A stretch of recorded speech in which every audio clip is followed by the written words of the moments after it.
Bom dia a todos, um prazer aí ter vocês aqui hoje com a gente em mais um Papo de Casa, que tem sido uma ação aqui do Museu A Casa, que a gente tem trazido, né, pessoas tão interessantes.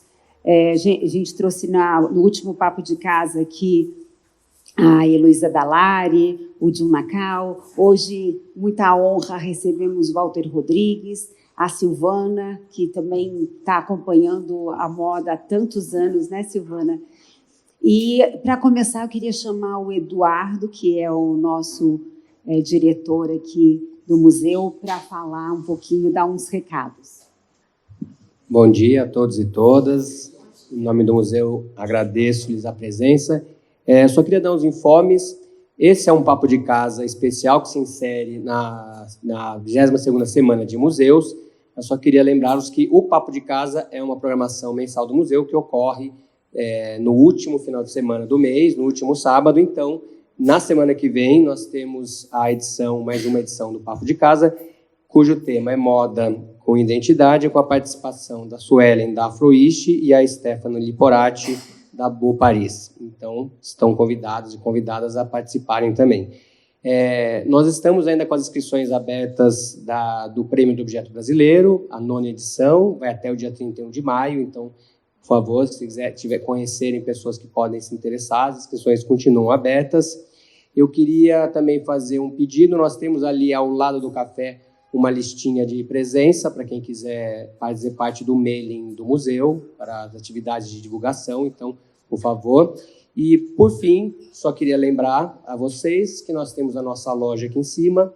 Quem quiser visitar, ela estará aberta também hoje. E divulguem, nos ajudem, porque a loja do museu, na verdade, ela é o resultado de tudo que o museu produz e é uma oportunidade real do museu fomentar artesãs e artesãos do Brasil. É isso. Obrigado, Regina. Bom debate para a gente. Obrigada, Edu. E, para a gente começar, então, eu vou apresentar a vocês os nossos convidados. Walter Rodrigues, né, é um dos grandes nomes da nossa moda nacional. Eu tive o prazer, eu conheci o trabalho do Walter, mas nunca tinha encontrado com ele. Aí nós tivemos, eu tive a sorte de encontrá-lo um dia lá em Porto Alegre, e ele todo gentil e muito atencioso, sem conhecer eu e a Bárbara, que também era arquiteta, que estava lá, e a gente chegou atrasada, e ele todo muito querido, assim, aquela pessoa que você já conhece e já quer virar amiga, sabe? Bom, e fora isso, né, com todo esse currículo que ele tem, o Walter, ele, em 2012, decidiu mudar completamente a carreira dele. Então, ele, como um grande estilista de moda, com desfiles aqui em todos os importantes desfiles, né, das passarelas do Fashion Week, Morumbi, Fito Ervas, ele desfilou em Paris também, resolveu se dedicar à pesquisa de tendência e comportamento, e hoje ele coordena o núcleo de design e pesquisa do Inspira Mais, que depois ele vai explicar para a gente direitinho o que é isso, né, Walter? E a Silvana, muito obrigada de você estar aqui com a gente. Você é jornalista como eu, né? Focada em moda. Há muitos anos aí acompanho o trabalho do Walter, então quero que você se sinta super à vontade de, nesse papo, fazer intervenções, né? Silvana Rosmeister é jornalista de moda, ela é escritora, mestre em moda, cultura e arte pelo Centro Universitário Senac, leciona ainda na Belas Artes e no IED, né? Só na Belas Artes, mas já lecionou no IED, na FA. Tá, e desde 2000 é diretora editorial da revista Le Officiel Brasil, né? Ótimo. Então, antes de eu começar as minhas perguntas aqui, eu gostaria de passar um vídeo para vocês verem o contexto dessa nossa história.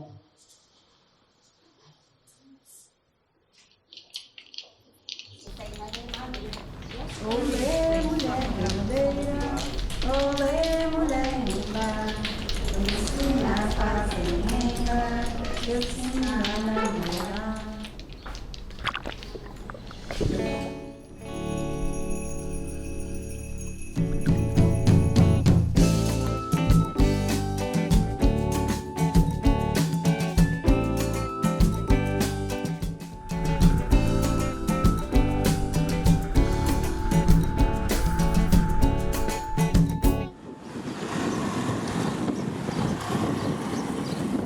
Meu nome é Socorro Freitas, sou rendeira do Morro da Mariana, vice-presidente da Associação da Rendeira e amo minha profissão. Meu nome é Laura, trabalho na Associação das Rendeiras do Morro da Mariana. Quando você começou a fazer renda? Eu tinha na faixa de uns 7 anos para 8. E quem te ensinou? Quem me ensinou foi a minha mãe. E na sua família já havia uma tradição, Já. avó, bisavó? A minha avó, minhas tias, minha mãe fazia. Eu não tô me gloriando não, viu? Mas entre Fortaleza, Florianópolis, a nossa renda aqui do Piauí está em primeiro lugar. Tanto na técnica, como na linha, como no modo de trabalhar. Até os birros, eu fabrico os birros, eu. Realmente é diferente. A renda daqui, o acabamento é perfeito, bem feito. E lá não, lá eles só trabalham com linha grossa, eles não trabalham com essa linha fina. Então eu acho que esse é o diferencial da renda de Ilha Grande para as outras rendas. Que a gente trabalha com linha fina. Qualquer serviço de renda que o turista quiser, a Dona Socorro, ela dá um jeito de criar e a gente vai fazer. Acho que o Walter Rodrigues trouxe a moda para a renda. Porque a Dona Socorro, ela sempre procura fazer aquilo que está na moda. Aplicar aquilo que está na moda na renda, que é para atrair o turista. Então, o Walter Rodrigues, ele trouxe isso para as rendeiras. Acho que é por isso que a renda hoje está onde está, por causa do Walter Rodrigues. Porque ele foi o pioneiro nessa questão das cores. A Dona Socorro sempre procura estar utilizando cores que estão na moda. Então, ela está sempre em busca de novas coisas. E com esse trabalho que a gente vai fazer com o Walter Rodrigues, novamente, eu acho que a rendeira só tem a ganhar. E a gente aprende muito com ele, assim como ele aprende com a gente, certo? Olha, foi uma oportunidade muito grande, porque nós não tínhamos esse conhecimento, só de bico e renda. Mas de traduzir o trabalho da renda em blusa, em vestido, isso aí foi maravilhoso para a gente. Conhecimento muito, muito bom.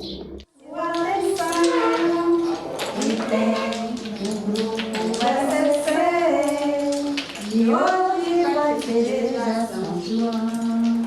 E tem o grupo SCC. E hoje vai festejar.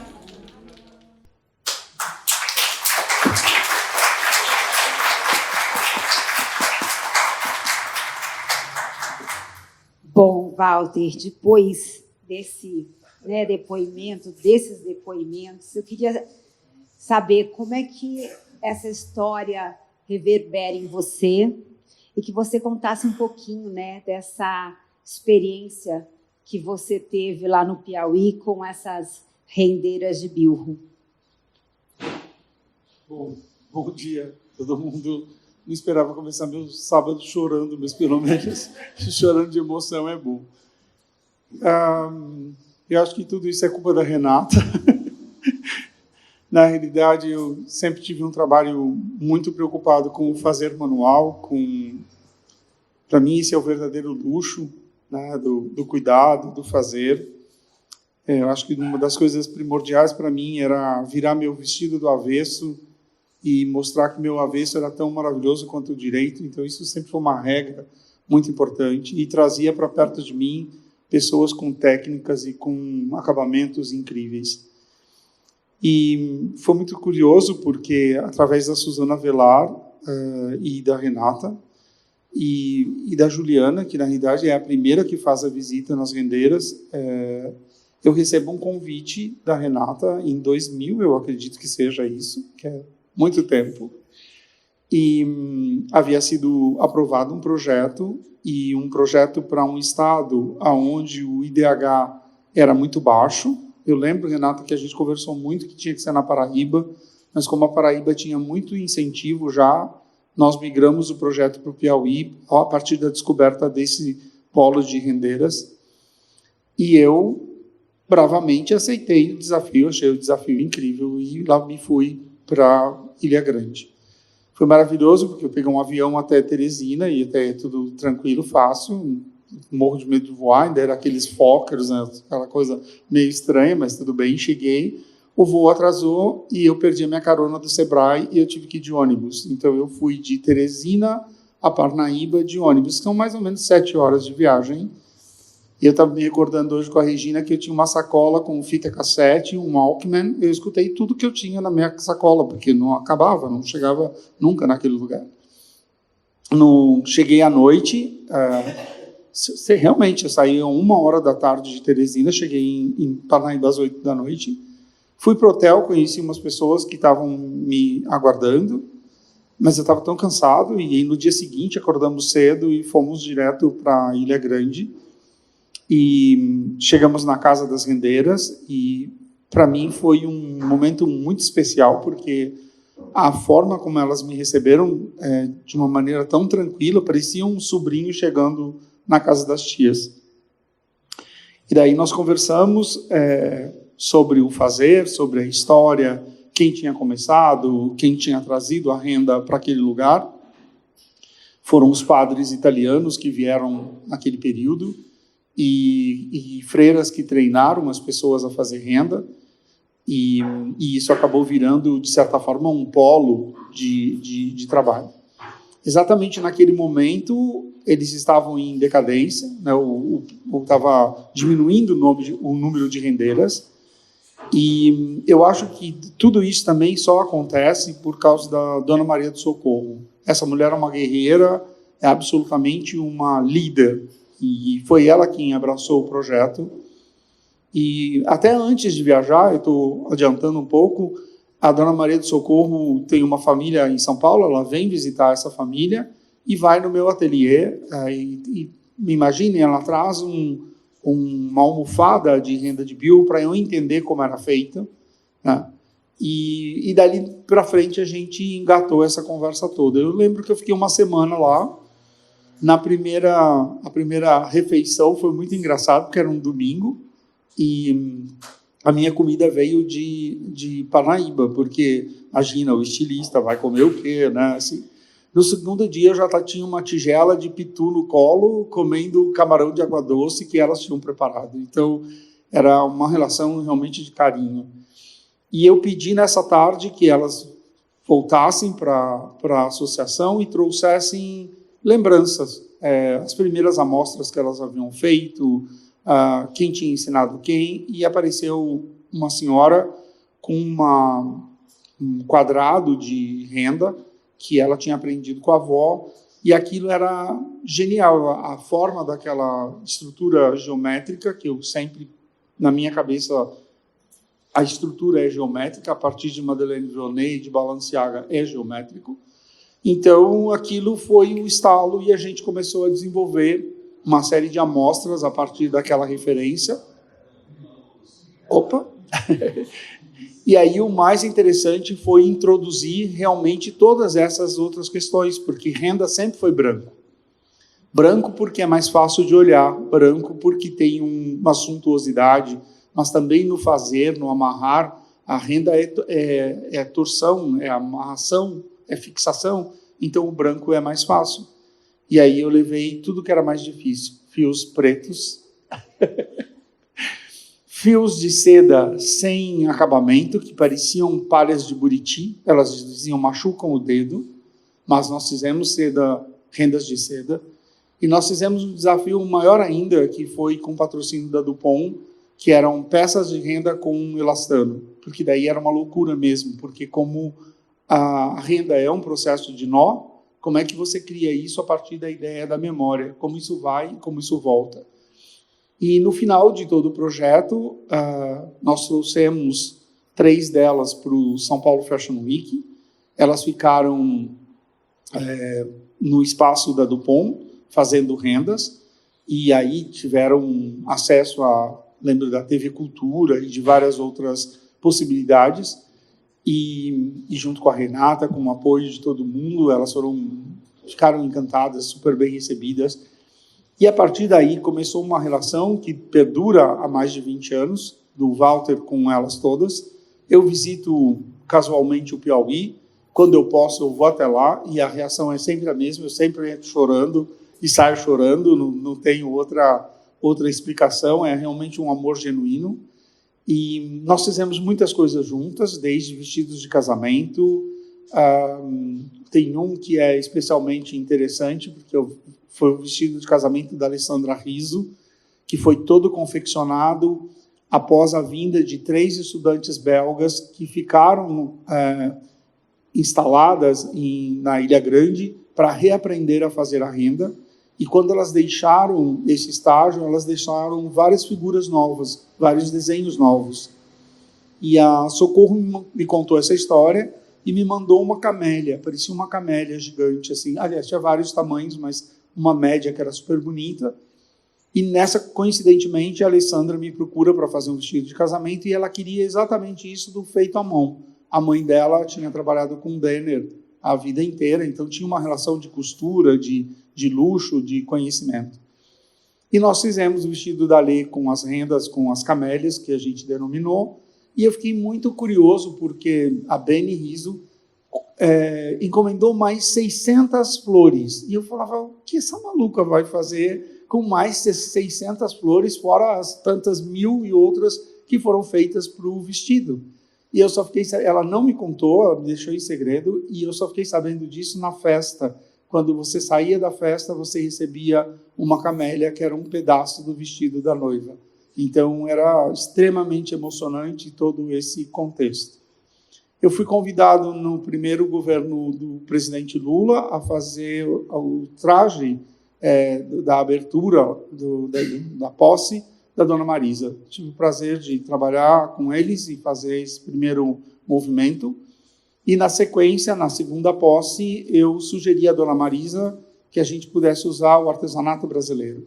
E aí a Dona Marisa, na segunda posse, sobe lá no Rolls Royce oficial, vestida de amarelo, com um casaco todo feito com as mesmas camélias que a gente estava já desenvolvendo há um certo tempo.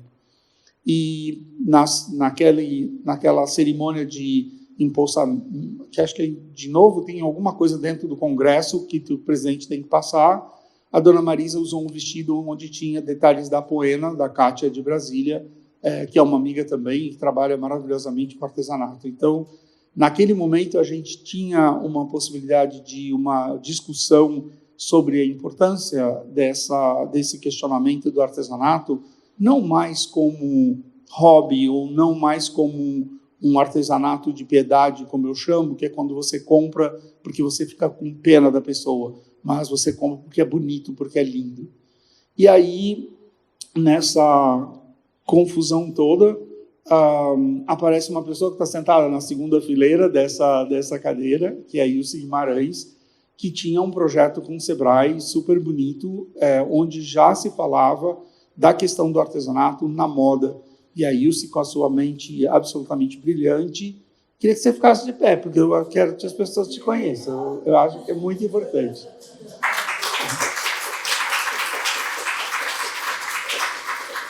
Esse projeto se chamava Mix by Brasil, e a ideia era construir conexões com associações de artesanato para que pudessem virar componentes de calçados, de bolsas, de roupas nesse ponto.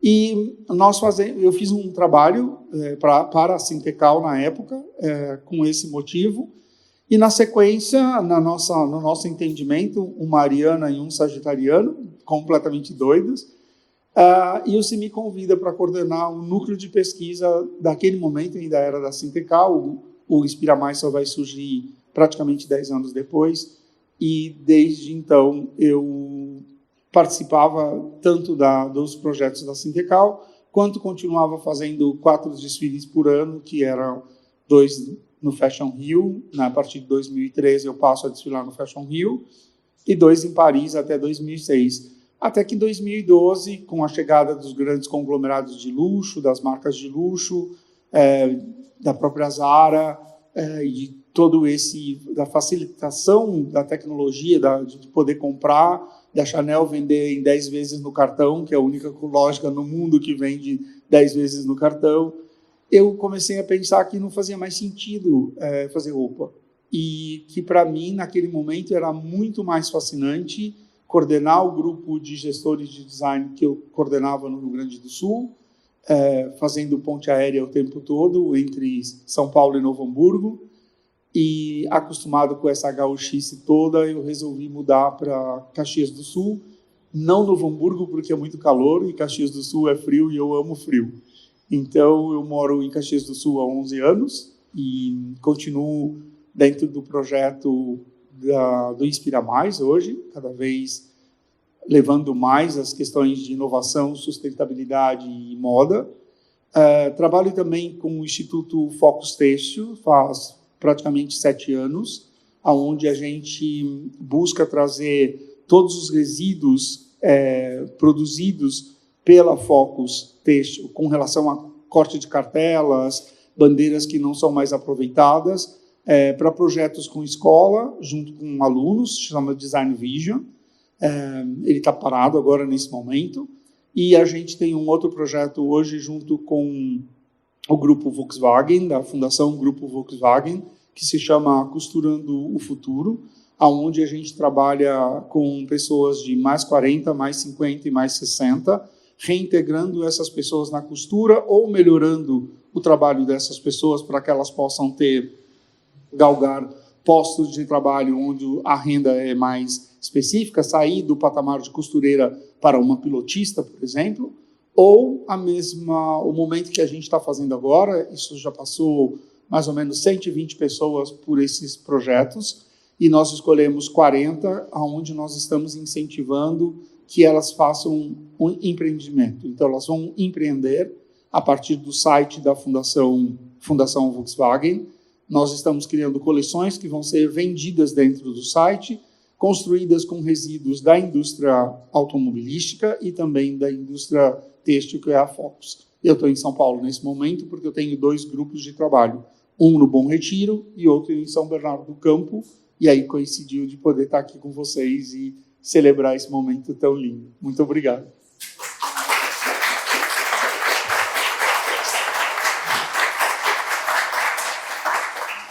Vida movimentada sua, né, Walter? Silvana, você é autora do livro Moda Brasil, Fragmentos de um Vestir Tropical. Queria saber, você que acompanha a moda há tantos anos, como é que você vê esse casamento entre moda e cultura popular? Estão me ouvindo?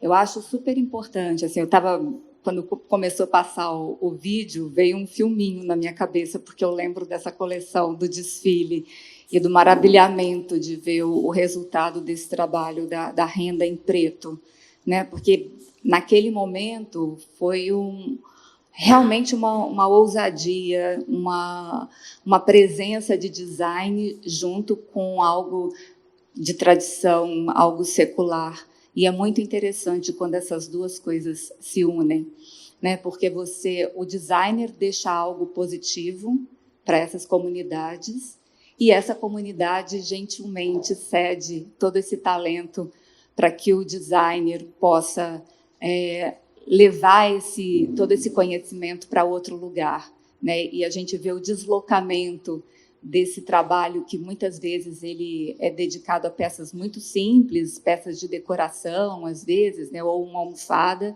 e levar isso para um vestido de festa maravilhoso. Eu lembro de um que tinha umas costas todas com essa renda que era tipo, incrível, né? São coisas muito legais e é um privilégio ter estado lá e ter podido ver isso de perto, né? Eu acho que é uma coisa muito legal da nossa profissão, que é ser essa mosquinha que acompanha as coisas e pode ver as coisas de perto e poder conversar com as pessoas e perguntar, né? Eu acho que a alma do jornalista é a curiosidade e a gente fica feliz perguntando, né? Eu acho que eu sou uma perguntadeira o tempo inteiro e isso é muito delicioso, assim, da gente entrar no universo do outro e entender como esse processo todo funciona. E de lá para cá, eu acho que a gente tem vindo num processo crescente de discussão, né, dos valores brasileiros. Eu acho que o São Paulo Fashion Week tem uma importância muito grande, porque foi uma bandeira que eles levantaram lá atrás e que a todo evento tinha uma discussão, até a discussão do que era a brasilidade, que ela passou por vários estágios até a gente chegar num entendimento de que o que somos Brasil, né? Somos um país tão diverso. E o que é isso? Bom, se você nasce no Brasil, você já é brasileiro. Se você é um criador que nasceu no Brasil, você é um criador brasileiro que você está desenvolvendo. E como a gente é muito grande, você tem perfis muito diferentes. Então, você tem visões diferentes, né? Um estilista que nasceu no Norte ou no Nordeste, ele vai ter referências diferentes de um estilista que nasceu em São Paulo. Mas todo mundo é brasileiro e todo mundo está produzindo uma moda brasileira que é o resultado, inclusive, da nossa miscigenação, né? Da nossa reunião de tantas vertentes de mundo afora, né? E isso é muito importante. Então, eu acho que, assim, nesse processo, é lógico que a redescoberta do artesanato ela é global, né? A gente vive num mundo global e isso não é algo restrito ao Brasil, a gente está vendo isso fora e, ao mesmo tempo, a gente percebe que as marcas internacionais elas estão de olho no que está acontecendo aqui, tanto no que os nossos designers estão fazendo, quanto na nossa riqueza artesanal, né? Então, a gente sabe que a Prada já andou flertando com o couro do Nordeste, né? Com os acessórios, aquela sandália clássica do Nordeste. A gente sabe que vários estilistas têm uma frequência pela Bahia, né? Da Bahia até o Norte, Nordeste. Ao mesmo tempo, a gente sabe que várias marcas produzem no sul do Brasil como private label, né? Isso é protegido por contrato, então não é algo que é público, mas a gente sabe que eles estão aqui, que eles estão fazendo. Então, assim, veja, e é uma coisa que eu tento passar muito para os alunos, que se essas marcas todas estão de olho nas nossas riquezas, né? Não são só as riquezas que estão debaixo da terra, mas as que estão em cima da terra, se as pessoas de fora estão de olho nisso, por que nós não podemos ter orgulho disso? Né? Como o João, que está aqui, também é um professor e a gente trabalha com graduação e trabalha com esse jovem que sonha com a moda, e a gente percebe, e a gente recebe aqui em São Paulo aluno do Brasil inteiro. Né? Eles vêm para estudar aqui. E, muitas vezes, eles não têm a percepção de como a identidade dele é importante.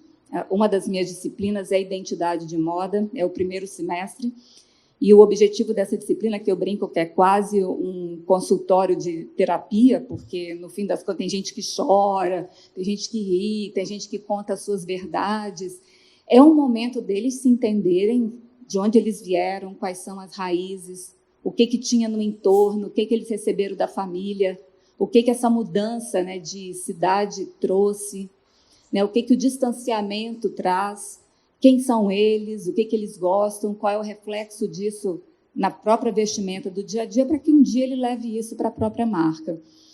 E é um trabalho que, no fim das contas, ele já começa a mostrar sinais dentro da própria faculdade, porque ele leva isso para o TCC, né, para o trabalho de formação e da escola, e a gente percebe que a gente tem toda uma nova geração que está muito focada nas nossas riquezas. Eu acho que, por um lado, é triste, porque a gente percebe que também existe um desconhecimento de quem veio antes, né, do trabalho que o Walter fez, ou do trabalho que o Ronaldo Fraga fez lá atrás. É complicado isso, a gente não tem muita memória no Brasil. A gente se esforça em trazer o conhecimento e mostrar para eles, ou mesmo o que o Denner fez lá atrás, o que o Clodovil fez lá atrás, né? A gente tem uma carência disso, desse entendimento do nosso passado e o entendimento de que o que existe hoje é o resultado dessa construção do passado. Mas continuamente a gente tem que falar isso, né? Enfim, eu acho que é um processo que está aí. Eu acho que a grande discussão hoje, inclusive, é de como a gente alia todo esse conhecimento artesanal com a tecnologia. Afinal de contas, a gente não pode virar as costas para essa revolução que está acontecendo. Né? Para quem assistiu o documentário do Balenciaga, que está em cartaz, está no streaming, tem uma cena que é muito interessante quando ele diz que ele prefere fechar a marca do que ceder ao prêt-à-porter. E a gente está numa fase que, assim, não tem como você virar as costas para a tecnologia. Ou você entende como é que você pode trazer isso para o seu universo, ou não sei o que será daqui a 5, 10 anos. Né? Eu acho que também é um momento parecido com a virada. A gente tem similaridades, né, com a virada da década, do século e do milênio, lá no 19 e agora do 20, porque são revoluções gigantescas que realmente estão mudando o mundo, e como a gente se insere nesse processo. E, ao mesmo tempo, outra coisa muito parecida é o movimento Arts and Crafts que a gente teve lá no século XIX, tentando preservar esse saber artesanal, e esse movimento que a gente está tendo agora, de também resgatar e preservar todo esse conhecimento. Né? Quando você enxerga uma marca como a Chanel, que desde os anos 80 vem comprando vários ateliês, né, de fazer manual para poder dar continuidade a esse saber, e quando eles criam um núcleo, colocam todas essas pessoas ali dentro e ainda permitem que essas pessoas trabalhem para outras marcas, isso significa alguma coisa. Quando a gente tem movimentos dentro do próprio Brasil, trabalhando com essas comunidades, despertando o interesse nas gerações novas de seguirem aquele conhecimento antigo e trazendo isso num contexto com o designer, isso é incrível. Né? Eu acho que a gente tem o Sebrae, que tem uma atuação esplêndida, a gente tem estilistas que desenvolvem escolas ou ateliês, né? A Patrícia Bonaldi, a Marta Medeiros, que tem um trabalho super interessante. Isso vale. Né? E isso é tão importante que, por exemplo, hoje, é o que está fazendo a Patrícia Bonaldi ter um reconhecimento esplêndido no exterior. Né? Da Beyoncé ficar encomendando roupa para ela. E o que chama atenção, é um depoimento da própria Patrícia, é essa interferência manual, é esse toque que só tem aqui, né? Nesse nível, né? Nesse trabalho. Então, eu acho que se a gente tiver a percepção, se o nosso estilista tiver a percepção da nossa riqueza e como essa riqueza, né, artesanal, as nossas cores, o nosso jeito de ver o mundo, né, o nosso contexto de país mesmo, de natureza, da nossa realidade, que é tão particular, se isso for trabalhado de uma maneira contemporânea, com uma visão autoral e criativa, uma verdade no processo criativo, cara, né, acho que ninguém segura essa meninada. Verdade. Eu queria só pedir licença para complementar uma coisa. É muito legal a gente saber, para quem não sabe, que toda essa região onde a Patti Bow hoje trabalha, isso é resultado do trabalho do Marquito, que é um grande designer brasileiro dos anos 70, que era mineiro de Uberaba e que desenvolveu, junto com a sua comunidade, o trabalho de bordado com lantejoula. Então, não é uma realidade que aconteceu agora, isso vem desde os anos 70, e, por sorte, ela é da mesma região, e ela ampliou isso, trazendo isso com uma visão, hoje, mundial. Mas a raiz de tudo está numa pessoa que quase ninguém conhece, quase ninguém lembra, que era genial e que era o Marquito. Então, é bacana saber disso. E você falou, Silvana, da Patrícia, falou da Marta, e hoje, por exemplo, tem dois exemplos, que é o Airon Martim e também o Antônio Castro da Foz, que eu vejo com essa brasilidade assim, impregnada no trabalho deles. Né? O Antônio fazendo muita referência a Alagoas, da onde ele vem, e o Airon também trazendo coisas que são muito nossas, né? Uma bolsa que parece um galão de gasolina, e ele do Mato Grosso, se não me engano. Você acha que essa nova geração está com uma mudança de pensamento? Assim, a gente sempre olhou tanto para fora. Você acha que essa nova geração que está vindo, ela está mais preocupada em trazer uma realidade local?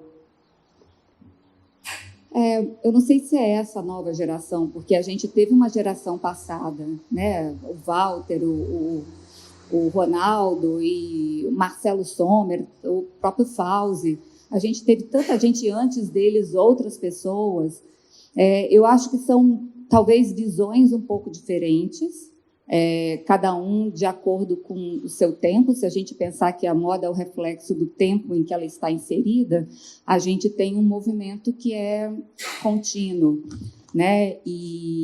Então, eu acho que eles, lógico, é a visão dessa juventude em relação ao Brasil, mas é isso, eu volto a dizer, assim, ao mesmo tempo, eu acho que só falta um pouquinho o reconhecimento de quem veio antes, porque às vezes o discurso é como se nada tivesse acontecido antes e que ninguém tivesse feito nada antes.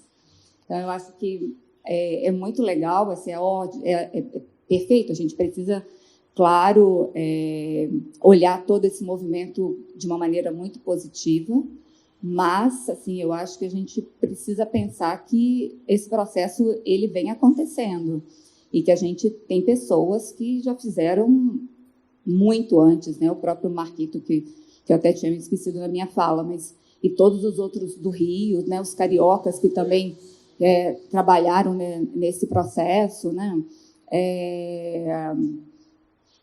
Então, eu acho que, sim, é super importante, mas a gente tem um contexto. Talvez o que a gente tem hoje de diferença é a força da internet. Sim. E de como esses meninos descobriram, principalmente pós-pandemia, que eles podem ser próximos do seu público através do Instagram ou do TikTok, né? Enfim. Ontem eu estava conversando com um estilista brasileiro que está radicado em Paris, o Marco Ribeiro, que é um menino do interior, que ele é de Petrópolis e, como ele fala, né, fui uma pessoa pobre, gay, negra, que me descobri a minha brasilidade morando fora do Brasil. Né, acho que o entendimento, né, do que estava dentro de mim, das minhas referências de infância, né, os pais tinham uma pequena confecção ali de Petrópolis e vendiam naquela feira ali de Petrópolis. Ele fala como é que isso chama atenção lá fora e o que diferencia esse moço do restante. Ele acaba de ser... quer dizer, há 2 anos que ele vem sendo mentorado pelo Dover Street Market da Comme des Garçons, da Rei Kawakubo, e ele agora ganha uma arara no Dover de Paris, que vai inaugurar agora no dia 24. E ele super feliz, né? Ele entendendo tudo o que está acontecendo, mas é isso, assim, como a gente traz isso grudado na alma.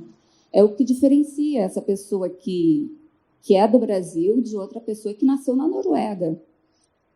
Ainda que ela queira fazer algo minimalista, mas ela tem uma coisa dentro que faz com que ela seja diferente. E como isso encanta.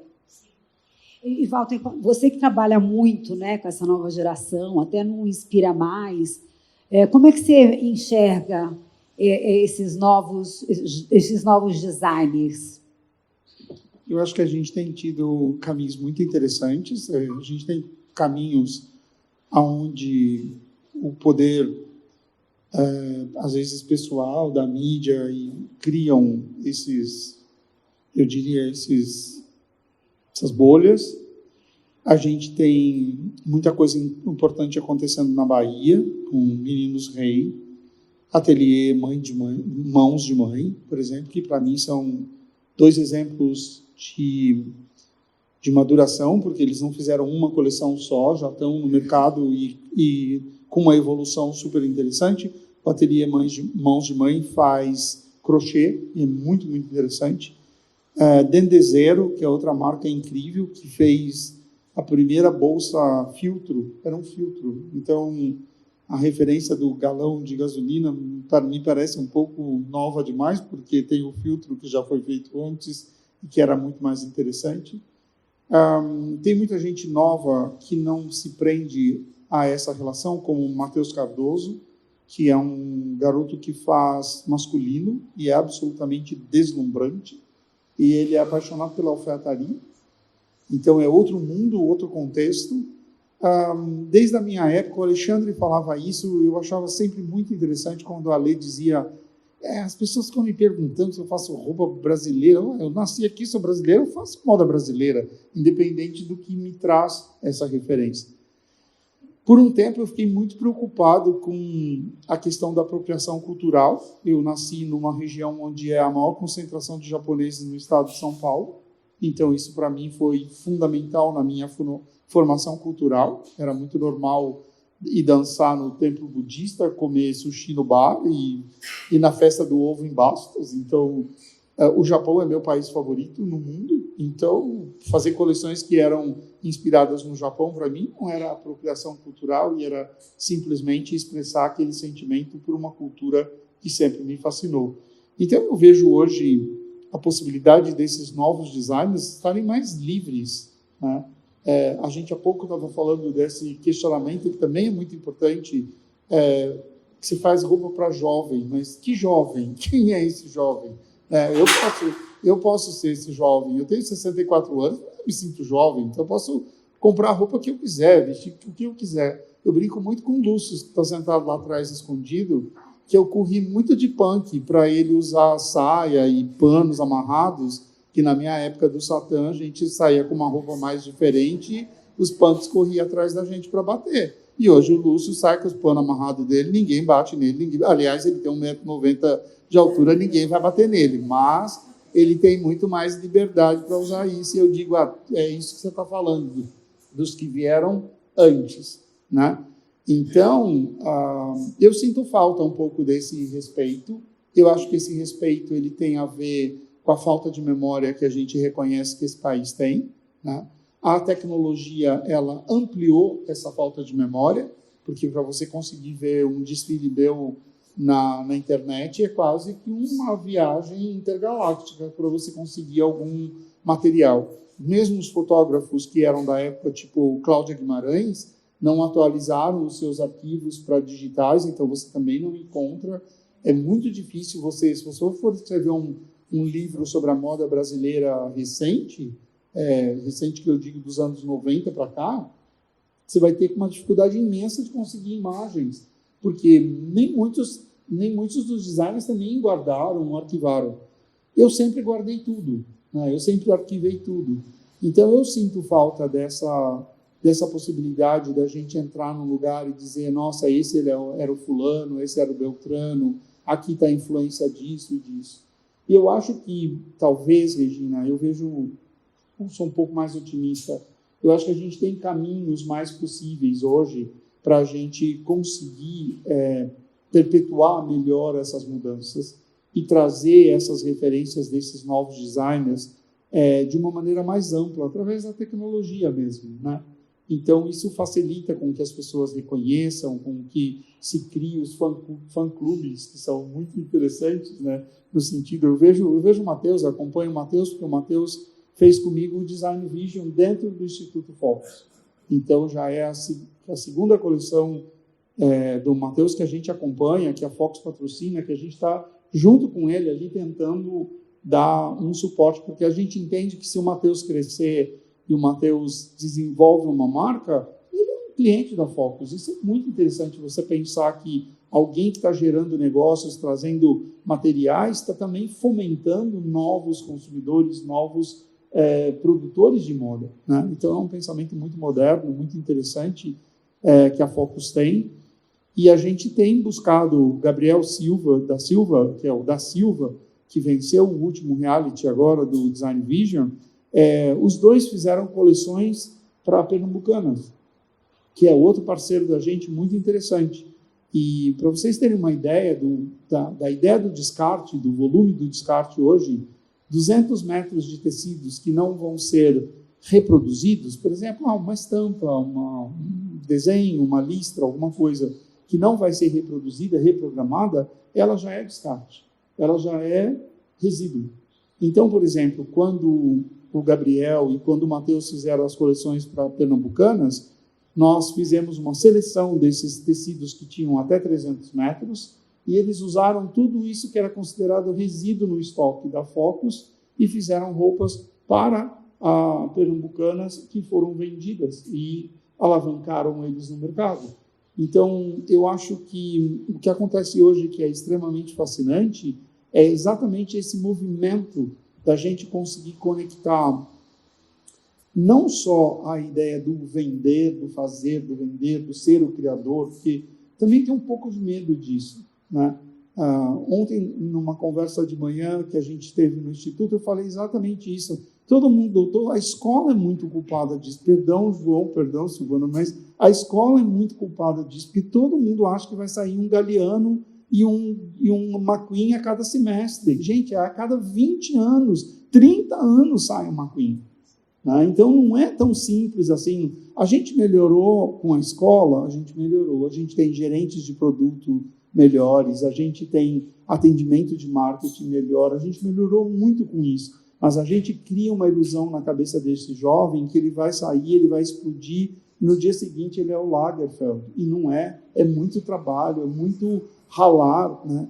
Eu estava falando ontem com, acho que é Maurício, que é um menino que eu conheci vendendo a roupa dele numa arara na Paulista.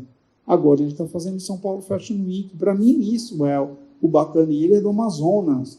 Então é lindo você perceber que o cara estava vendendo a roupa dele lá na Paulista, quando a Paulista fecha a Paulista, e hoje ele faz São Paulo. Para mim, esses são os grandes exemplos, são as pessoas que eu acredito e que vão trazer, de certa forma, uma realidade de uma moda que seja inclusiva, que integre as pessoas, que fale de novos corpos, que fale de novas formas de uso. Né? Eu acho que a gente tem que reprogramar, de certa forma, a cultura do design de moda no Brasil, para a gente entender que a gente sim é lançador, né? A gente é muito lançador, a gente tem uma sensualidade, e eu me lembro que em 2003, quando eu tinha um escritório de representação em Paris, o gerente, o dono desse escritório, disse para mim: São Paulo é muito sisudo, ele não combina com a sua roupa é muito sexy, então é muito importante que você mudasse para o Rio de Janeiro. Olhar para a cara do homem e dizer: esse homem é louco, como é que eu vou fazer isso? Né? Como que você muda? Né? E aí, numa conversa com o Paulo e com a Heloísa, nós começamos realmente a desfilar, a partir de 2004, no Fashion Rio, porque a ideia desse contexto iconográfico, dessa imagem carioca, sensível, sensual, de praia, combinava mais com a minha roupa e facilitava com que ele me vendesse lá fora, criando uma narrativa, criando uma história em cima de tudo isso.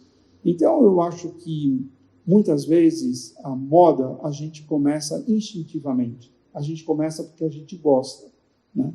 E a gente não entende, por exemplo, que hoje, para começar qualquer coisa, você precisa de um plano de negócios, você precisa de um plano de crescimento, você precisa de uma mentoria, você precisa de apoio, você precisa, por mais que você tenha talento, fazer uma coleção é muito fácil.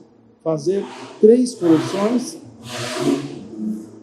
coleções é a prova de fogo que realmente você está pronto para esse mercado. Nós temos projetos muito lindos acontecendo.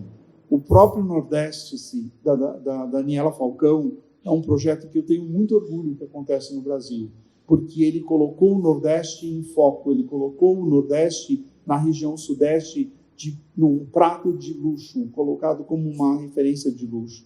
No Rio Grande do Sul, eu faço parte de um projeto muito interessante chamado Feito na Serra Gaúcha, onde a gente trabalha com o mercado local, com confecções pequenas e médias, porque é apoiado pelo Sebrae, e é justamente para mentorar, melhorar a vida dessas pessoas na criatividade, para que essas pessoas possam vender fora do Rio Grande do Sul, com essa referência de que tudo que é feito na Serra Gaúcha é bem feito.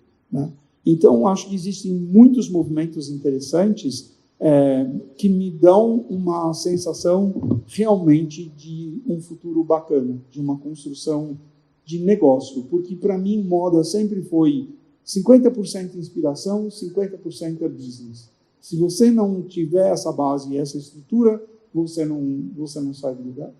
Então é muito importante entender isso. Não é só ter um nome, ter uma marca, ter um Instagram, e isso tudo é um efeito gasoso. Em 5 minutos, eu chamo de sorrisal também. Quando você põe o sorrisal, faz desaparece e ninguém lembra. Então é muito difícil.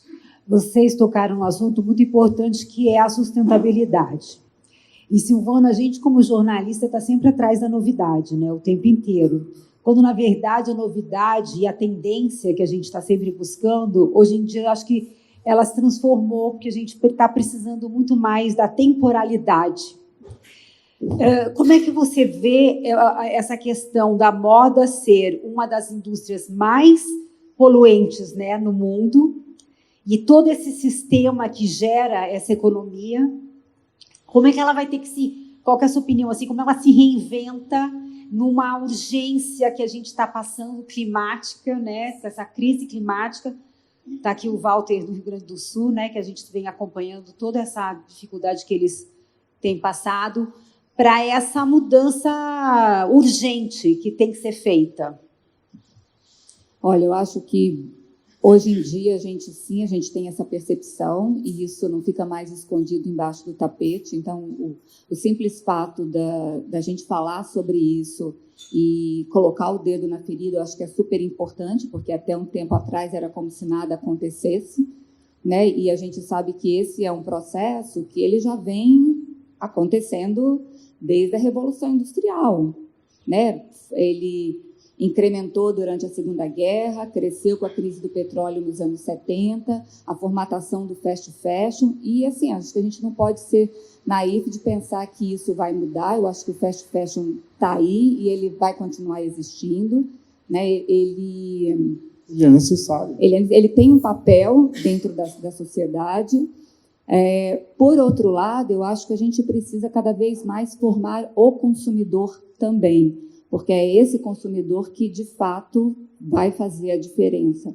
É lógico, quando você pensa que uma roupa de ateliê que paga salários justos para os costureiros, que compra um tecido que seja nacional, que seja, nem falo orgânico, mas que cause o menor impacto possível, a gente está falando de um produto que tem um preço final muito mais alto e que você vai limitar esse consumo a uma bolha, a pessoas que já têm um lifestyle que está inserido nesse contexto, né? Muitas vezes é uma pessoa que consome orgânico, que o filho está numa escola mais progressista, então você tem um perfil de consumidor que está preocupado com a procedência dessa roupa. Mas a grande massa, se a gente for olhar para a desigualdade social do Brasil, a gente percebe que isso é uma sementinha, assim, tipo, é uma coisinha mínima, né? Então, assim, enquanto jornalista, né, enquanto revista, a gente procura falar dos casos positivos, né, de quem de fato está fazendo diferença, independentemente do tamanho dessa marca, mas quais são as pesquisas que estão acontecendo, quais são as atitudes, quais são as ações, quais são os formatos que são positivos e que podem impactar positivamente outras pessoas, né? Levando isso para a sala de aula, é um discurso que a gente começa a colocar para esse estudante desde o início, né? Primeiro, quais são as preocupações? A gente tem alguns estudantes que vêm do Bom Retiro, né? São a segunda ou terceira geração de fábricas que estão no Bom Retiro. Então, o que esse jovem pode fazer de diferente dentro do processo que ele vai herdar? Né? Como é que ele pode levar isso para frente? Né? O entendimento de que você não vai falar com milhões de pessoas, você vai falar com grupos, e dentro desses grupos, o que é que você tem para oferecer? Qual é a sua bandeira? Porque ela também passa pela sua verdade. Não adianta você querer que a pessoa tenha um desempenho de ações sustentáveis se ela não faz isso na sua casa, se ela não separa o lixo. Então, é um processo. Acho que a gente tem avanços, né? A gente tem aí um grupo de marcas globais que assinaram o Pacto da ONU pela Sustentabilidade já há alguns anos, e é lógico que são marcas grandes e que levam isso para frente. Ao mesmo tempo, acho que a gente não pode perder de vista que isso também é um processo capitalista, né? As marcas só estão sendo levadas a isso porque você tem uma pressão vinda de vários lados, senão a gente estava do mesmo jeito. E a gente ainda está, se a gente for olhar as montanhas de roupa no deserto do Atacama e em outros lugares pelo mundo, existe um problema sério. A gente não tem no Brasil, por exemplo, uma coleta de lixo que separe o têxtil, como a gente tem na Europa, por exemplo, e a recondução desse têxtil para vários projetos, né, para ressignificação, né, como a Marine Fer faz, por exemplo, comprando essas peças que são de descarte e transformando isso num produto novo e desejável. A gente ainda não tem isso no Brasil. Né? Talvez a gente não tenha a quantidade de desgaste têxtil justamente pela nossa condição econômica, ao contrário da Europa e de outros lugares que o fast fashion de fato custa muito barato. Para nós ele não custa tão barato assim. Ele é algo acessível, mas ele não no nível de você ter uma roupa que custe R$5, né? Ou como lá fora você tem uma roupa que custa €5. Então a gente não é exatamente a nossa realidade.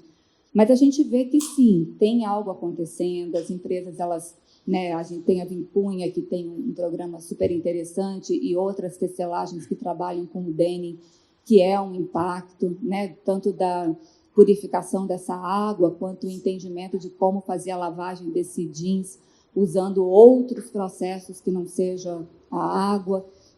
Tem, sim, tem um movimento acontecendo, mas ele ainda não é o suficiente.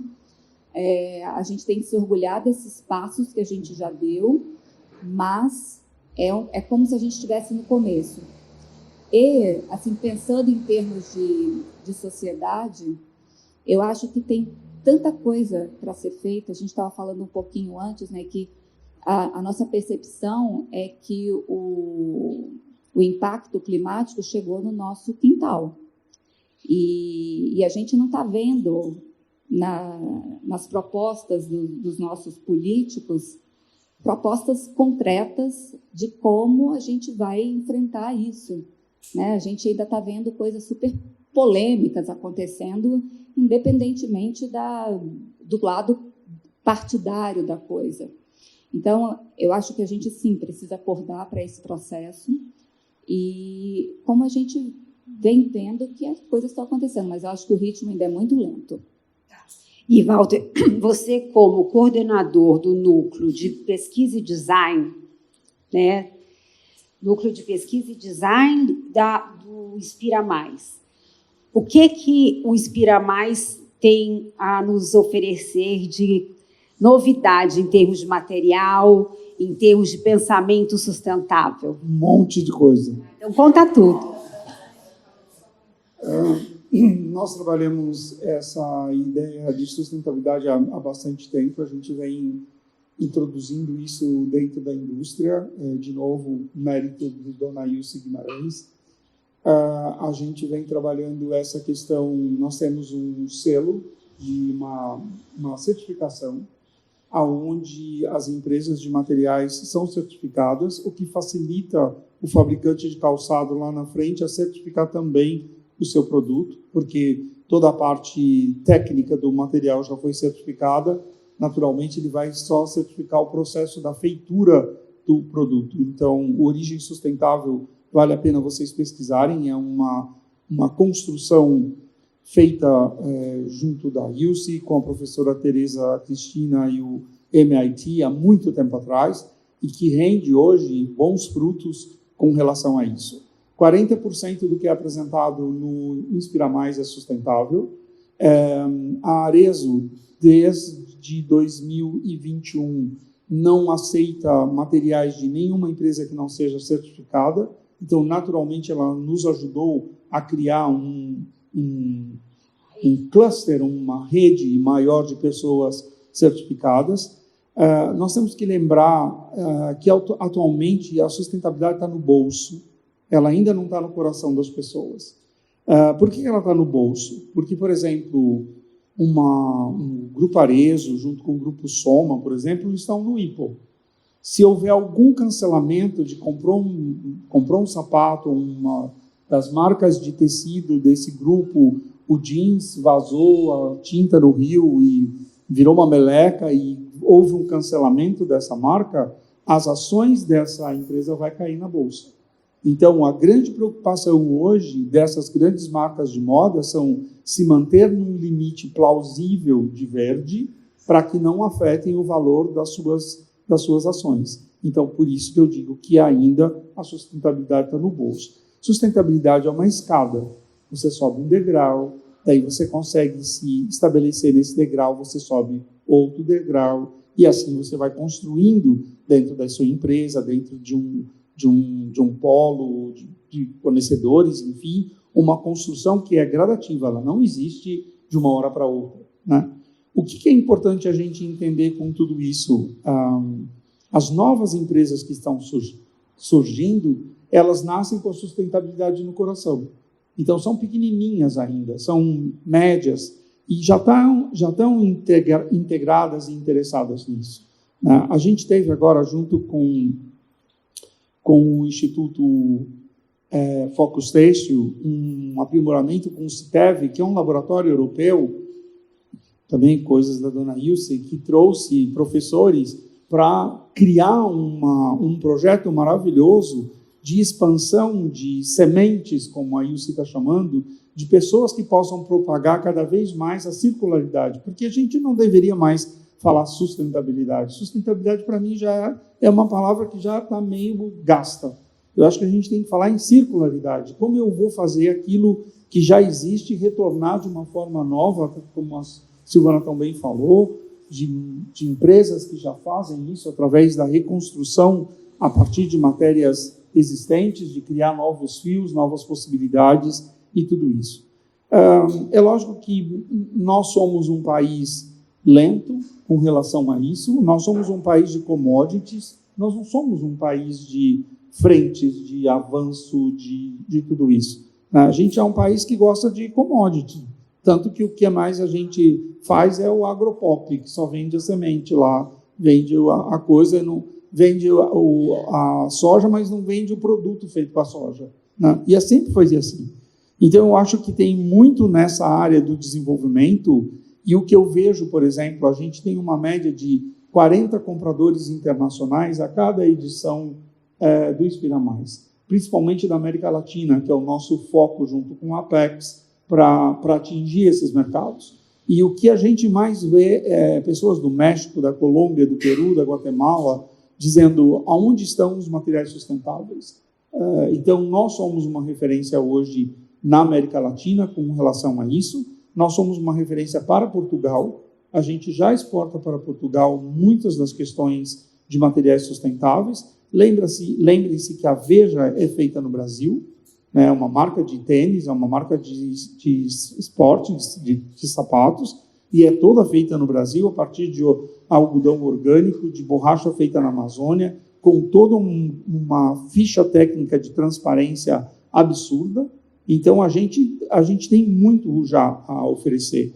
No nosso mercado do Inspira Mais, o nosso primeiro mercado ainda é o calçado, porque ele nasce no Rio Grande do Sul, ele nasce dentro de um polo que é o do Vale dos Sinos, onde tem essa gama dessa indústria super forte do calçado, mas hoje o nosso segundo mercado é o mobiliário. E o mobiliário, de novo, pesquisando e buscando materiais sustentáveis para a construção de sofás, poltronas e todos os outros, a parte técnica, por exemplo, adesivos e tudo isso que é absolutamente importante. A gente não está falando de sustentabilidade só da parte externa, mas muito também da parte interna dos produtos. Então, outro dia aconteceu uma história bem divertida, que é uma jornalista portuguesa, que é um amor, que eu conheci no Inspira Mais, e ela me disse assim, quando você vai... a pergunta era meio capciosa, de certa forma, porque ela me perguntou se eu entendia da sustentabilidade nesse momento, o poder da sustentabilidade nesse momento. E eu respondi para ela de uma forma bem rodriguiana, que eu disse assim, eu vou ficar tão feliz quando eu não tiver mais que falar de sustentabilidade. Sabe assim? Porque isso vai ser maravilhoso. Eu não preciso mais, dentro do Inspira Mais, dizer, aqui é sustentável, mas aqui ainda não é sustentável. Não, tudo é sustentável. Então, o dia que eu tiver a liberdade e o poder de dizer isso, realmente eu vou ser uma pessoa feliz, porque, na realidade, a gente vai estar cumprindo aquilo que a gente se propõe em ser um salão de inovação, de sustentabilidade e design, né? E criar cada vez mais bases para essa moda circular. Então, eu acho que o têxtil, nesse ponto, ele está um pouco ainda mais atrás, porque o têxtil tem um volume de produção que é uma loucura. Se você vai no Brás, se você vai na 25 de março, por exemplo, é um expresso, um Shinkansen passando, né? A gente tem um processo mais lento. O sapato é uma engenharia muito mais complexa. Então, você consegue realmente organizar esses processos, né? Como que uma marca infantil, por exemplo, vai fazer um produto para uma criança que não seja com bases sustentáveis, né? Então, a Bibi, por exemplo, hoje é uma indústria que tem a sustentabilidade como ponto da verticalização dela, porque ela está construindo produtos para uma geração que precisa disso. E seria falso dela não fazer isso, já que ela trabalha para crianças, né? Então, essa semana a gente teve uma conversa muito séria sobre toda essa catástrofe realmente climática que está acontecendo no Rio Grande do Sul, e eu me lembrei de um momento muito interessante. Em 2018, eu repeti numa das minhas palestras do Inspira Mais uma frase da Greta Thunberg, que era maravilhosa, que ela dizia, porque ela falava para empresários mais velhos, senhores, os CEOs, geralmente, né, das empresas, ela dizia, o senhor tem netos? Eles respondiam, sim. Você gosta do seu neto? E eles diziam, claro, eu amo meu neto. E ela falava, e o que você está fazendo para o futuro deles? Então, era uma visão romântica, na realidade, que a gente... eu lembro que levantou um senhor da plateia, depois ele me disse, a sua frase me impactou muito. Eu falei, não, a frase não é minha, a frase é da Greta. Vai conhecer ela, que o senhor vai ver que ela vai impactar o senhor mais ainda, na realidade, né? E hoje eu penso que assim, não tem que ter esse romantismo de pensar que tudo isso é para o meu sobrinho, para o filho do meu sobrinho. Não, é para mim, é para você, para todos nós. Porque o que aconteceu no Sul pode acontecer aqui. Na realidade, é só mudar a massa, é só mudar os ventos, é só mudar a configuração de tudo isso que rege essa coisa maravilhosa que é a Terra. A gente tem uma bomba localizada em qualquer lugar prestes a explodir. Então, não é questionamento. Fizeram umas imagens de previsão de que se chovesse em São Paulo o tanto que choveu no Sul, que a ponte estaiada estaria de água até em cima. Eu falei, gente, uma loucura. Isso é uma verdade. Então, nós não estamos falando, porque o Sul está na parte que é mais perto do Polo Sul. Não, é a confluência dos ventos, é a questão do El Niño, é uma questão realmente global. Então, se a moda não abre os olhos para tudo isso que está acontecendo, a gente se sentir à parte, se sentir alheio disso. Eu acho que todas as marcas que tiverem um posicionamento como esse, em 5 anos elas vão desaparecer. Na realidade, você precisa ter uma consciência muito clara que o seu dia é feito como o Zen budismo, um dia de cada vez, com cada processo sendo repetido da maneira mais correta e melhorando a cada vez, para que a gente possa alcançar realmente um equilíbrio, que a gente nunca vai alcançar, claro. Mas a gente tem que tentar, pelo menos. Complementando a fala do Walter, eu estava aqui lembrando que a gente tem umas coisas muito legais acontecendo no Brasil, né? A gente tem, por exemplo, uma startup que está trabalhando o tecido vindo da kombucha, e eles já conseguiram tirar o cheiro do vinagre e colocar cor. Então, é uma possibilidade de um tecido vegetal aí para o futuro. Tem a Nova Cairu, lá no Rio de Janeiro, que está trabalhando o Belief, que é a folha, né? Aquela folha da orelha de elefante, que é aquela gigante pré-histórica, e que eles estão conseguindo transformar isso num tecido, está passando por um processo de curtir, né? É a mesma empresa que trabalha com pirarucu e eles conseguiram eliminar os metais pesados. Eles vêm trabalhando com a Oskley já há bastante tempo. Eles trabalham com o Rick Owens, que é o mais mas aí mais o Rick Owens, maravilhoso. mas o Rick Owens chegou no pirarucu por causa da Oskley. Sim, pode ser, mas é maravilhoso. É maravilhoso, É mas maravilhoso entender que a gente consegue furar as barreiras, né? Passar as barreiras e fazer esse trabalho. Mas tem a questão, Sil, do micélio, que é outra parte que as pessoas ainda olham com um olhar estranho, que são a base dos cogumelos, e que hoje, dentro do Inspira Mais, a gente apresenta isso para revestimento de parede. Então, a gente consegue fazer luminárias, a gente consegue fazer revestimento de parede, a gente consegue fazer a parte acústica de várias salas a partir desses micélios. Então, realmente, a pesquisa que a gente tem hoje sobre materiais, e quando vocês quiserem visitar o Inspira Mais, vocês vão ter basicamente tudo isso, o Cairu, por exemplo, lá dentro também, trazendo um questionamento sobre realmente o que eu posso, em bases de tingimentos, de materiais amazônicos. A gente tem a Flávia Vanelli, que é a nossa gestora de design para esse projeto. Cada dia ela tem uma coisa nova para trazer para a gente. Está tendo uma exposição aqui no centro de São Paulo, onde está sendo apresentado o trabalho da Rato Roy, que é a empresa da Flávia, que faz um trabalho a partir de sacolas plásticas. Então, assim, parece longe da gente, mas não, está bem pertinho, tem muita coisa bem acessível. Tem o trabalho da Flávia Aranha, né, junto com a USP, de desenvolver pigmentos naturais em escala industrial. Né? Exato, fazendo um índigo. Eu acho que assim, a gente tem um caminho florescendo, na realidade, com relação a essa percepção. E são essas pessoas que eu digo que a sustentabilidade está no coração, né? Independente dos grandes grupos que, lógico, estão contribuindo para isso, não é uma crítica, é quase um louvor, porque se não fossem eles, com o poder financeiro que eles têm, e marketing que eles têm, a gente não conseguia chegar na base da estrutura de fábricas do Vale do Sino, que nunca nem pensaram em sustentabilidade, porque era tão fácil jogar dentro do rio e se livrar daquilo, né? E hoje não, hoje tem uma consciência social, uma consciência muito mais bem relacionada com o que eu estou entregando para as pessoas, né? Então isso é bem interessante. E, Walter, a Arezzo, que você citou várias vezes também, ela criou um prêmio agora, né? Foi a primeira edição justamente para premiar os estilistas que têm essa preocupação com a sustentabilidade. Verdade, e um dos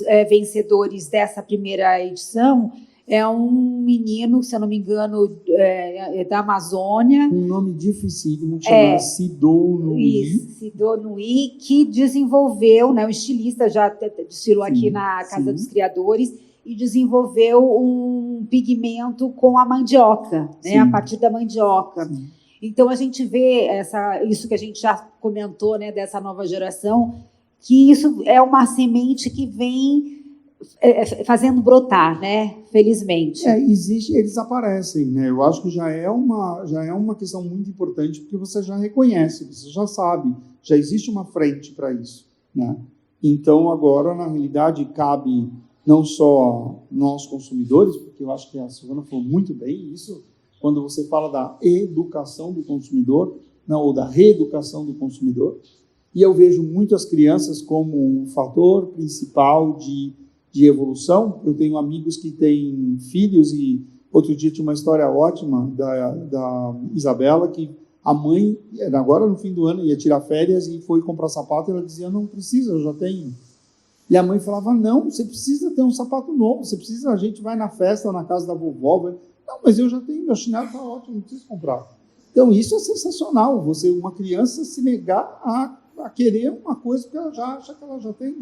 Então, se isso evolui, se isso realmente transborda num sentido de sentimento, e eu acho que o exemplo que está acontecendo no Rio Grande do Sul vai trazer, de uma maneira muito triste, mas tudo é assim mesmo, né?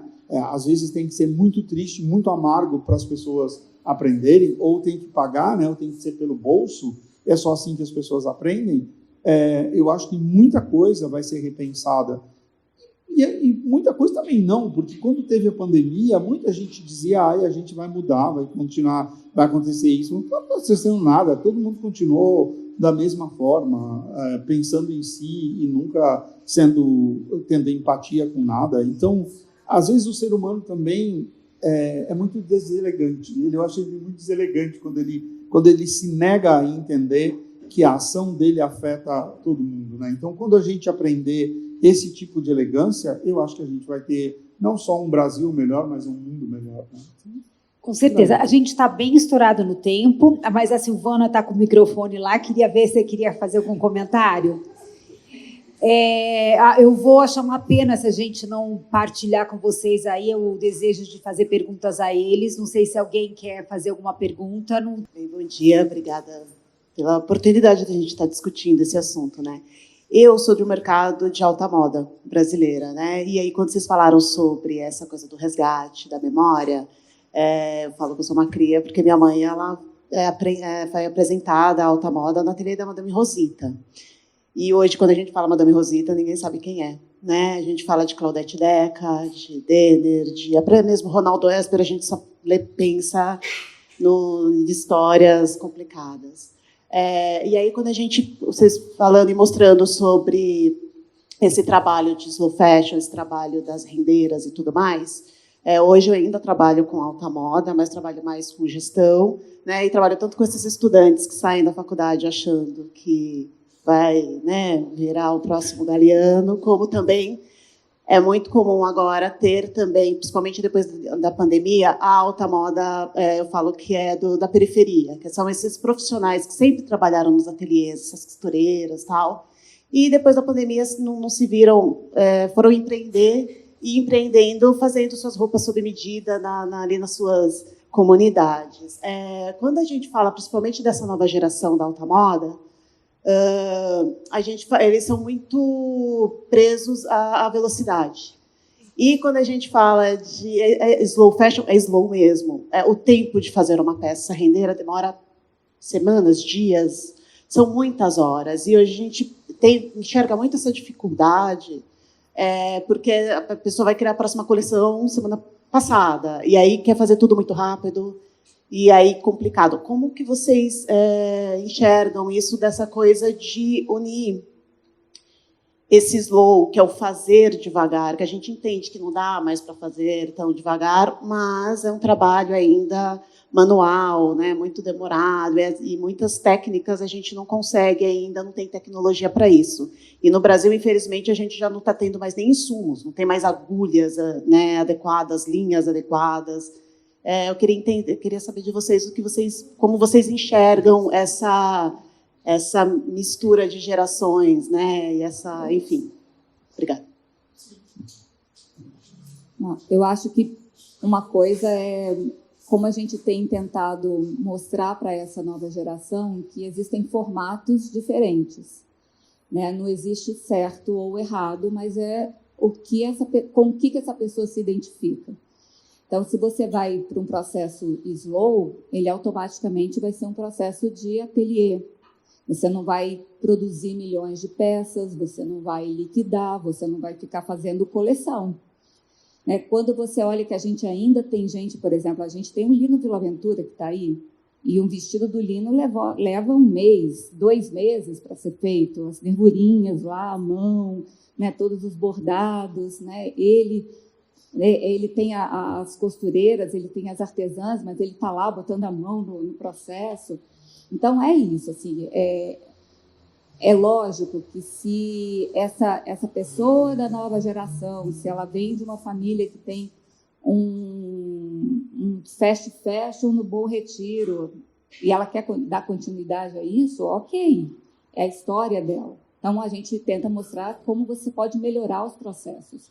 Mas, ao mesmo tempo, se você for perceber a evolução da sociedade e do próprio mercado de moda, a gente está olhando para pequenos negócios, não só aqui no Brasil.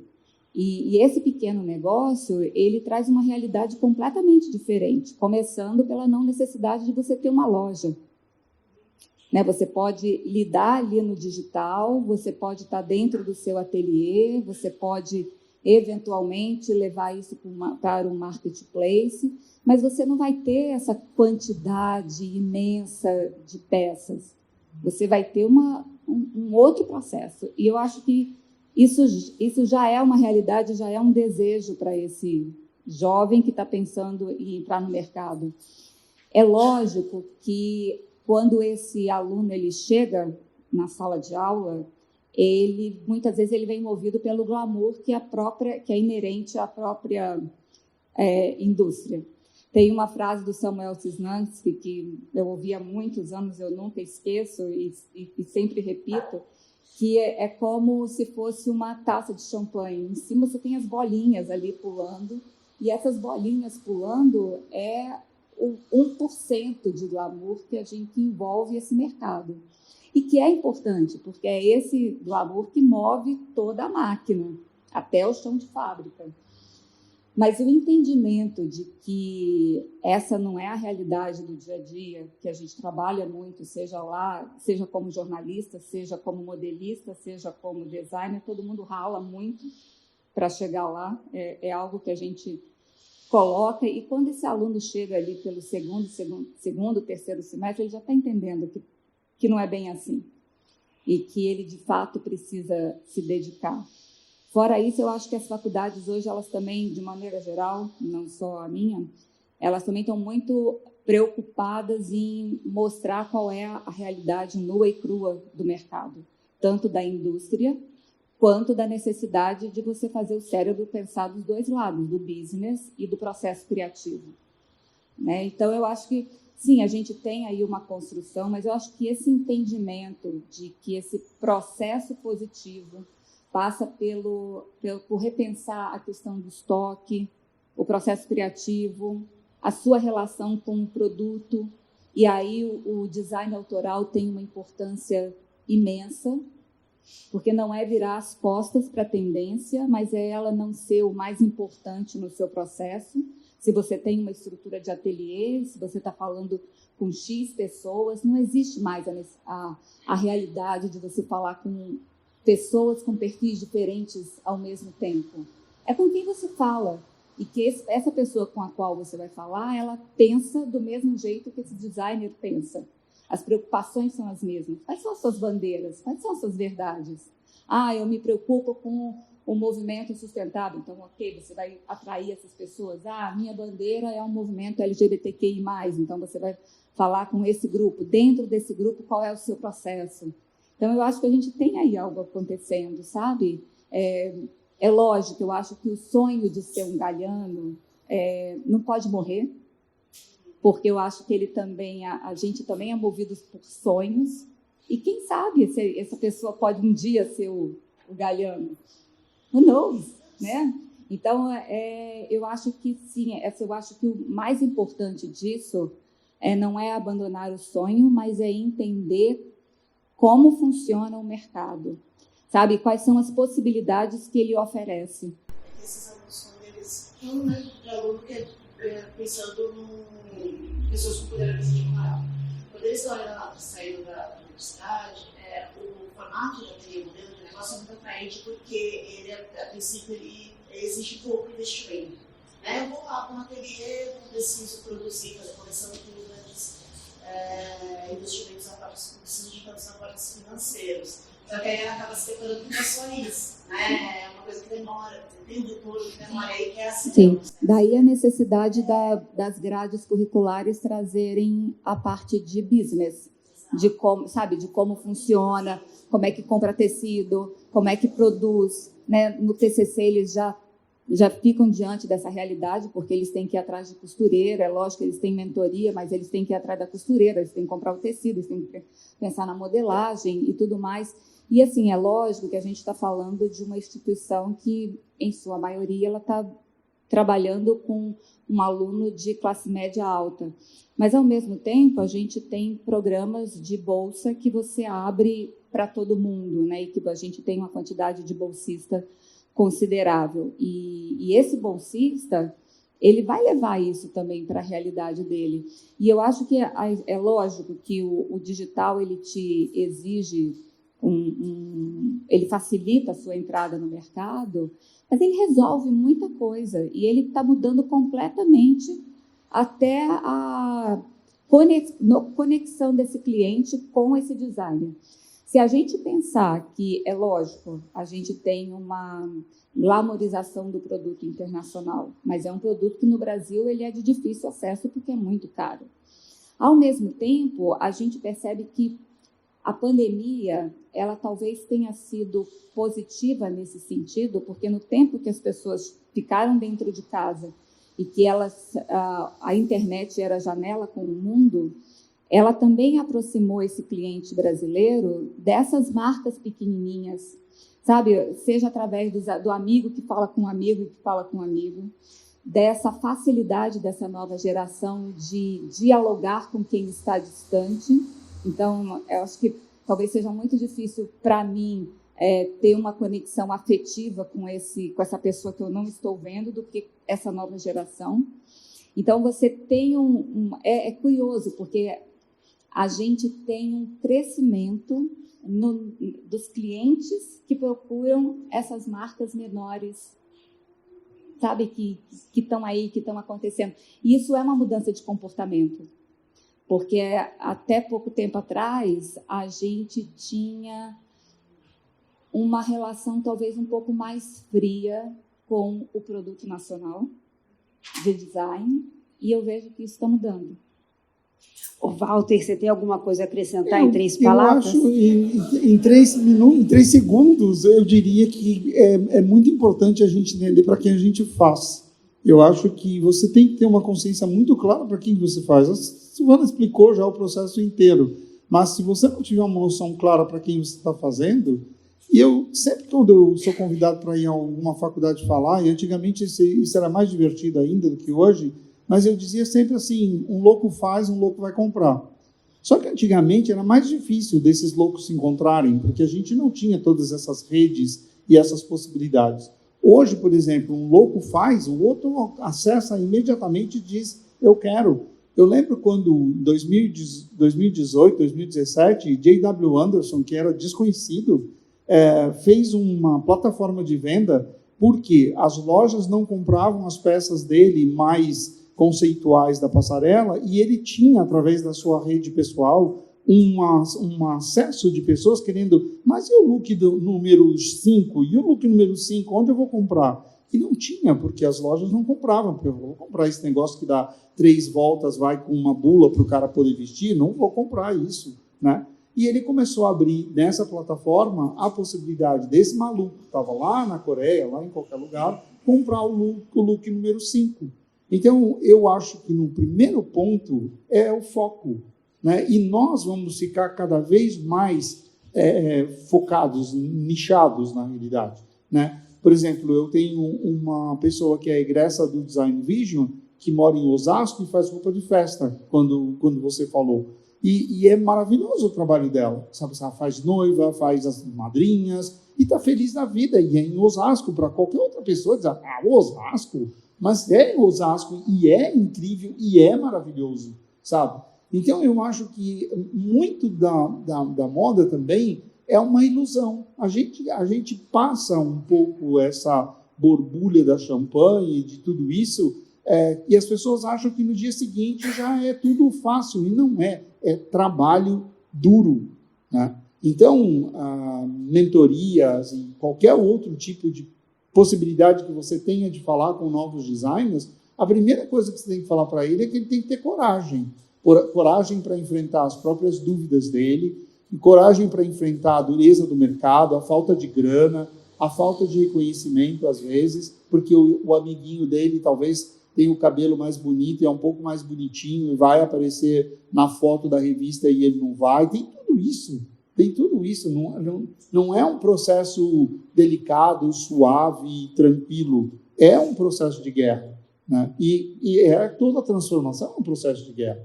Quando você sai da adolescência, vai para uma escola, escolhe uma profissão e vai trabalhar tudo isso, até você estabilizar e dizer, tá, Eu, com 53 anos, disse, não quero mais fazer essa roupa.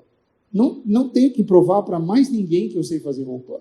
E tchau, não quero ver mais vó de noiva, tia de noiva, prima de noiva. Eu quero que elas vão para a tonga da mironga, essa gente chata, sabe assim? E posso escolher fazer aquilo que eu quero fazer. Então, muito disso também é muito relacionado a você mesmo, a sua coragem, ao seu momento, a descobrir aquilo que realmente te importa, né? E lutar pelo que você acredita. Sonhos nunca podem ser deixados de lado, né? Se não fosse assim, eu que sou de Herculândia, lá do meio do mato, não teria desfilado em Paris, não estaria aqui hoje falando com vocês, influenciando milhões de outras pessoas com quem eu influenciei no meu trabalho, ou continuo influenciando junto do Inspira Mais, e tendo essa... que eu acho que, Regina, a gente já falou disso, e para mim, eu acho que encerrar com isso é a coisa mais bacana do mundo. Você nunca ter medo de se reinventar. Eu acho que eu me reinventei aos 53 anos, eu me reinventei. E eu me sinto com 16 hoje. Então, isso é muito fascinante. O dia que a gente perde a curiosidade, a gente vira um puff, a gente vira uma cadeira, a gente vira um nada. Então, assim, nunca percam a curiosidade, nunca percam a vontade de saber o que a Cairu está fazendo depois da folha. Quem é a Cairu, às vezes você nem interessa, mas vá lá pesquisar e vai saber. Tem um Google maravilhoso para fazer tudo isso. Então, acho que a mensagem da moda é que ela vai estar mudando, né, Silvana, o tempo todo. Ela é um rolo compressor e quem permanece é quem é forte e quem luta para isso. Como tudo, como toda a questão do design. Eu acho que quando a gente olha para a moda, a gente deveria estar hoje falando de design circular, né, de todos os processos, porque nós somos multidisciplinares. Eu posso fazer cadeira, eu posso fazer roupa, eu posso fazer sapato, eu posso fazer o que eu quiser.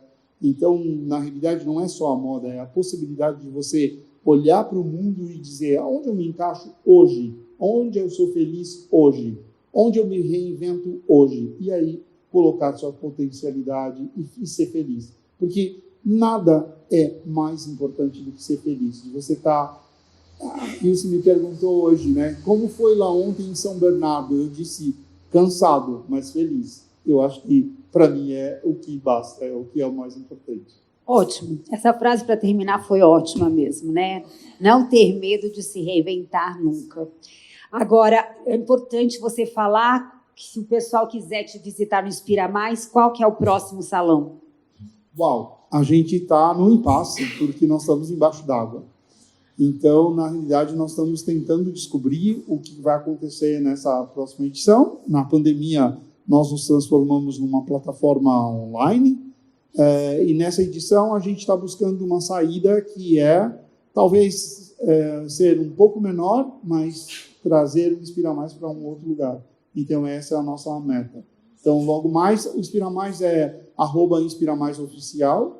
É fácil de se conectar, vocês têm acesso à nossa pesquisa, a tudo que a gente está fazendo, conhecendo todos os nossos gestores, ali tem toda a informação que vocês precisam. Se você quiser trazer para São Paulo, a gente fica feliz também, tá? Vamos ver, aí já é outro departamento, eu só sou o consultor criativo, eu não mando na grana do negócio, mas eu adoraria que viesse, porque eu acho que São Paulo é o nosso lugar.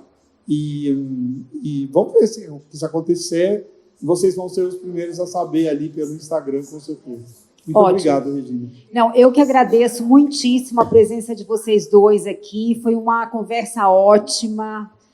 Muito bom ouvir os dois. Muito obrigada a todos vocês que ficaram até aqui. Não vi ninguém saindo antes. Achei isso incrível, muito bom. Então, assim, o Papo de Casa, a gente vai ter, como o Edu falou, no dia 25, que é um sábado. A gente vai trazer duas estilistas jovens, a Suelen da Frost, que é uma menina da periferia de São Paulo, que faz pesquisa no Brás, em vários brechós, para trazer uma moda mais afro. E a Stephanie, que tem uma experiência bastante complicada fora do país, volta com o desejo de querer fazer transformações, e hoje em dia ela cuida de 31 comunidades de artesãs, trazendo um sapato que ela coloca a renda, todas as rendas que a gente tem, ou quase todas, nessa marca que ela criou, que é a Abu Paris. Então, todos convidados também aí para nosso próximo Papo de Casa. Muito obrigada mais uma vez. Obrigada, Renata. E até a próxima.